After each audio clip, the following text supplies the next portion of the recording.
I was born in Minneapolis, Minnesota, and my first 10 years plus, I was a guy of the North Woods. I identified a little more now with people like Leonard Cohen and Bob Dylan, these kind of dark, souls that have come out of the North Woods. I picked up a lot of instruments as a kid, ended up playing bass. Not many people know this, but I cut Phil Spector's first demo with him, just the two of us in Gold Star when I was 15 or maybe 14. And for a while, every time I'd see Phil, he'd say, "You're the first guy I ever made a record with," or something. Talking about guitar, Phil Spector was the first guy who talked about Gibson and Les Paul. I mean, I listened to Les Paul and Mary Ford, but Phil was a guitar guy. He used to say, I want to learn how to pick like a cowboy. I think he was talking about the Chet Atkins kind of, And watching him in the studio, watching Phil at such a young age, and how deeply impressed I was by how he knew what to do. He knew what to do and what not to do. That was all a very eclectic introduction for me to all the kinds of music that I've loved throughout my life. A lot of people don't realize what the job I do is, writing music for films. I think people sort of assume that like a fruit tree, that the music just kind of grows on the film and that nobody has to actually put it there. Movies, if it's a story, there's probably music. There are no well-known movies that don't have some kind of music in it. And we may take it for granted, but that music is at least half of what makes us feel. If you take the music out, it's not really that exciting or that scary. My job is to supply the emotional information so that the person watching the film gets excited, gets scared, gets whatever message the story requires. For film composers, guitarists are an amazing gift. It's the one thing that software tries, and there's a lot of very ambitious software that tries to recreate a guitar player, where you hear the little sliding noises and you hear the picking patterns are, programmed in, and the script, kind of tries to replicate what a guitarist does, but you can't. So essentially, we owe a big debt of gratitude to the guitar in the film scoring world. Before I got the picture with Wes Craven, my agent had called me. I think I was up in Santa Barbara for some reason, and he said, there's this guy, Wes Craven, he makes scary movies. Are you interested? And I said, well, I'm not really, that good at this. I don't really know how that works. He said, well, Wes is really smart. I think you'll get along with him. Why don't you meet him? So I came down and had a meeting with Wes, and I just really liked the guy. He was smart, he was sensitive, he was funny. We just kind of hit it off. He showed me a work print, which it was like a black and white film with, things slugged in. It was just a very rough indication of the film. And my first response was, you're never quite sure whether you're in the head of the person, whether you're in a dream or whether you're in actual circumstances. And that issue of whether we're in a dream or not informed the music, because the music was a vehicle where we could kind of indicate whether or not one of the characters was dreaming or experiencing in real time. I didn't go to horror movies, therefore I didn't really know what people were doing, composers were doing to scare people. So maybe that was a disadvantage, but maybe it was an advantage, because I really had to kind of invent for myself, like, okay, how are we going to scare people? Well, what scares me? Fortunately, I find scary movies scary. So I can relate to an audience being frightened by a Freddy Krueger, and it's not hard for me to feel frightened when I see a guy with razor blade fingernails slicing people up. So. The thing that's scary about Freddie, aside from just his appearance and his menacing possibilities, is his, what's the word for it, ubiquitousness, or his omnipresence, you can't get rid of him. I didn't want to just write functional music. I didn't use that word, but functional meaning I just didn't want to write, okay, this is a moment when Freddie attacks, it has to be this is I wanted to write a theme and have a sound for the movie. We had a very small budget, and I said, I think I'm going to have to do this score alone. So basically I'll play and sing all the parts, and I'll multi-track it on the 8-track and mix it, and that's pretty much what we did, and I was convinced nobody would ever see this movie. For whatever reason, I didn't quite get what it was. I mean, I understood what I was dealing with, but I didn't understand the popular potential for it. I've often said this, but there was a scene, at that time I had the work print on a home VHS style machine to view it. And I was watching that scene where Freddy Krueger, she has a phone, and a tongue comes out of the phone. And I just remember turning the thing off and rolling my eyes and saying, oh my God, this is never gonna go to the theaters. This will go direct to video. This is just too bizarre. And so I felt emboldened to do whatever I wanted, because I was sure nobody would ever hear the music. That was on screen, that was on film. And I was hired after the movie was shot. So the girls doing the jump rope was already there, and in the script was 1, 2, Freddy's coming for you. So that was there. So I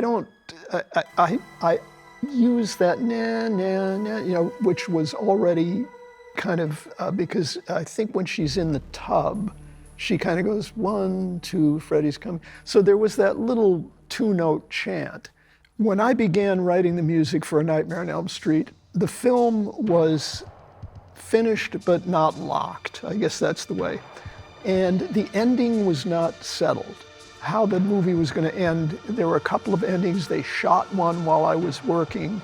And the areas that were not finished or were under discussion, they'd slug just some footage in, say, okay, to be filled in later. So essentially, I was working with enough of the film so I knew how to score it, but it wasn't locked down finally. When I wrote the score for A Nightmare on Elm Street, I was not under specific influence, because my listening habits are so enormously eclectic that it's not like I was going for one particular sound. All of the heavy rock music, all of we're talking 1984, all of whatever was going on was kind of swimming around in my head. A big influence for me in terms of Gibson, it's the manufacturers had an enormous contribution and still do in my creativity. Somehow the opportunity to find certain sounds and textures played it still does. So I'd say all of these technical things, more than what I was listening to, were kind of influencing what possibilities I could go for. Yeah, Wes was just wonderful. He was supportive, he'd get enthusiastic, which composers love, When I worked on A Nightmare on Elm Street, since I could write the music and play it for him immediately the way we do today, he was able to make creative contributions while I was writing. And so I could kind of steer my course according to his enthusiasm.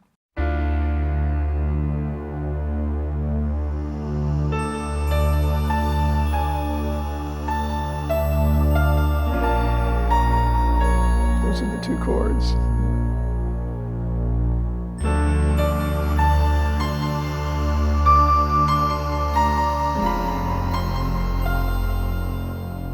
There's a voice in there. That's me, yeah. That is a succinct statement of the theme in its simplest form. There's just melody, chord, and a coloration, which includes my voice in falsetto. And that is a little microcosm of what the score is going to unfold as.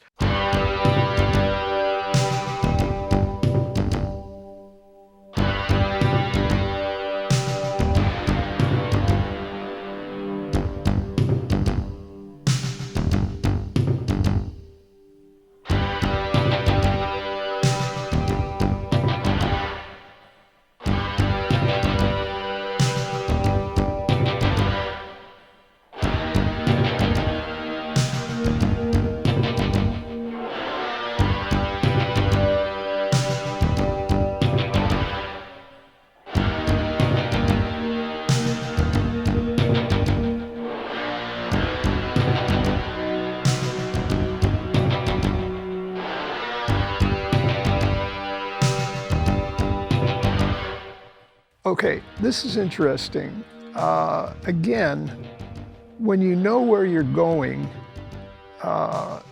musically, or if you're going on a voyage or whatever, you know, knowing where you're headed allows you to take an interesting path to get there. And when we arrive at that moment, it's like, oh, isn't that interesting? The theme sort of fits into this thing we've been listening to, you know? So it's just kind of, yeah, I wasn't thinking it at the time, but I can see my compositional process there. I mean, so this isn't rocket science. I mean, it's pretty simple, straightforward kind of stuff.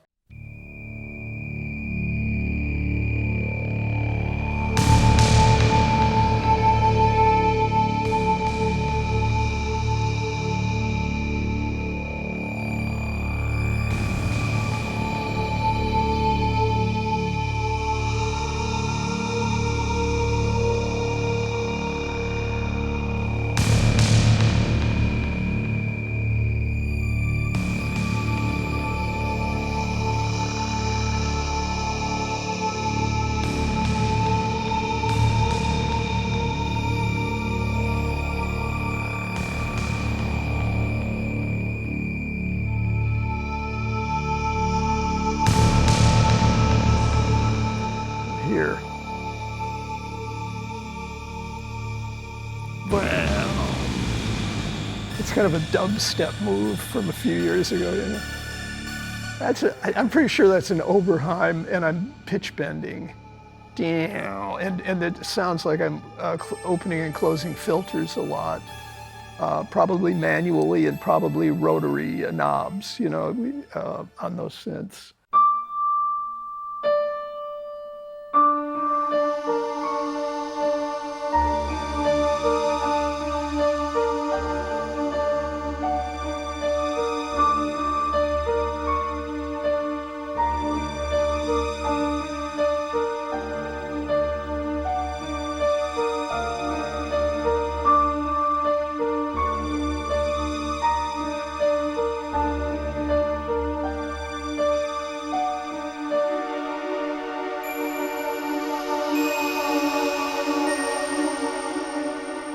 Yeah, that's kind of a use of chord to tell story.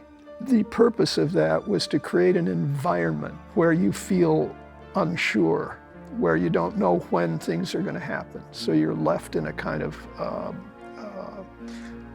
tension of anticipation and not knowing when things are going to occur. That's an example of how we can create musical cohesion. The theme, da da da da da da da da da da, has a chord progression with it. And then you can see the theme kind of bleeding through it. And you realize that that chord progression is also evocative of the Freddie world, the world where nightmare and actuality can converge.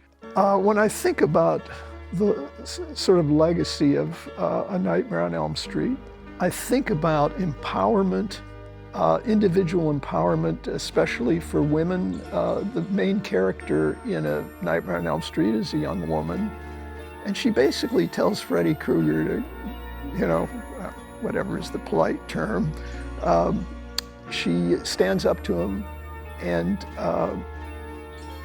pretty much says she's going to end him. And that act of personal courage for a young woman to confront a monstrous energy and say, no more. That ending, and the car has the Freddy Krueger thing in it, these guys really knew what they were doing. That was the right ending. And I didn't really know that at the time. Wes simply said to me, okay, this is a sunny, happy day, and let's see, we pull them in, and then through the window and so forth. I think they made the right choice, and the music did what it had to do, to kind of set you up for that last yank through the window. I never met Robert Englund. I met him on screen, and he had an enormous influence on me as the character. I never met him as the actor. It didn't happen right away with Freddy Krueger. I mean, I have an ad, a 2-page ad that was taken in the Hollywood trade papers that said The Perfect Sleeper, Nightmare on Elm Street, and it showed that it had made a few million here and a few million there, which doesn't look all that impressive these days. But it was very successful for a small sleeper picture. Wes was really lovely with his appreciation and praise of the Elm Street music, and I have a nice email from him not too long before he passed away that referred to his how much he loved the score to Elm Street, and it was really a kind of a lovely thing. Looking backwards is real interesting. I try not to do it too often because it's a long road looking back. But for my entire life, I wake up every day, every morning, and I do one of two things. I'm either writing music or I'm writing about music. I think the functional word is love. I just love it. The great guitar players we've spoken about,